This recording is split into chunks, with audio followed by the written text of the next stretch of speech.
madal ay iskugu yimaadeen in ka badan 200 oo golaha dhexe ee xisbiga wadani iyo garabka uu hogaaminayay gudoomiye ku-xigeenka koowaad xisbiga wadani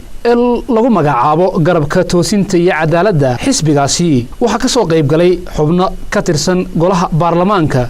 guurtida madax dhaqameed qurba joog aqoonyaan iyo taageerayaal taageersan gudoomiye ku-xigeenka koowaad xisbiga wadani Axmed Muumin Saad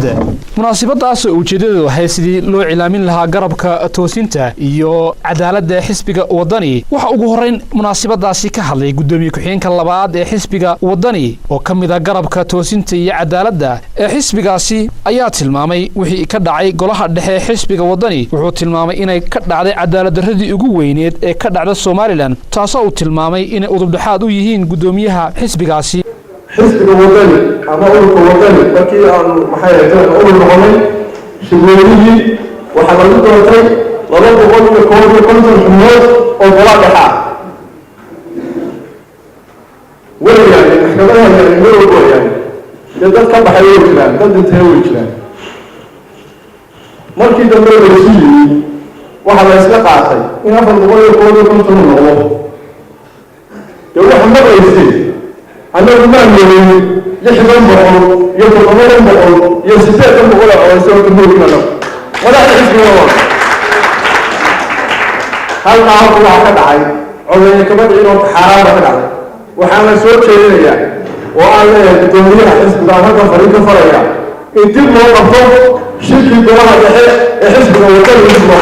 ayaha siyaasadda ee xisbiga wadani ahna kana mid ah garabka toosinta iyo cadaaladda ee xisbigaasi oo isaguna munaasabada waxa ugu yeeray in xisbiga wadani uu saaray dhabadii burburka xildhibaan Cabdiqaadir Jibriil Tukaale oo kamid ah mudanayaasha golaha wakiilada ee laga soo doorto gobolka Awdal kana mid ah garabka toosinta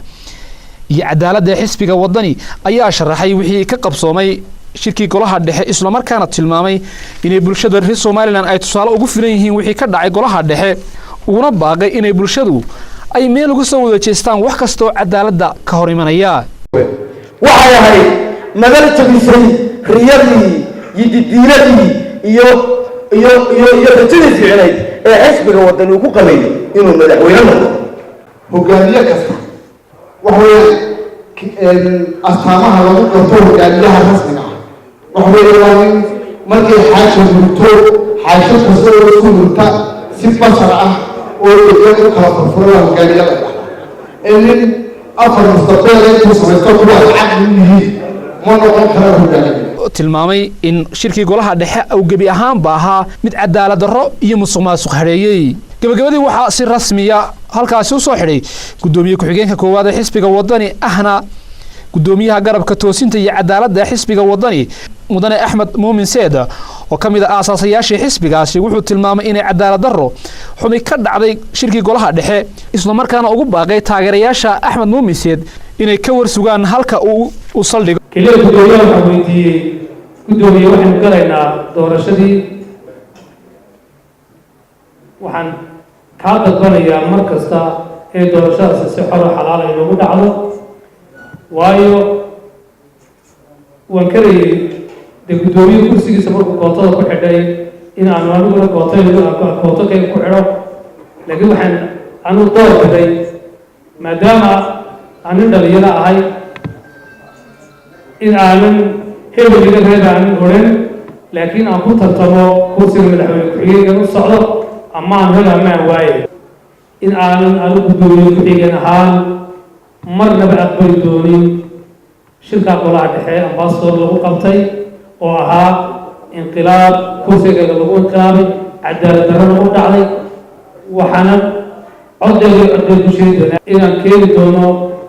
maxkamadda geyn doono lana soo saari doono liiska sharciga ahaa waxaa qaal lagu doono sharci darradana aan weligeed aqbali doonin cid kastoo garabsiisana aanu aqbali doonin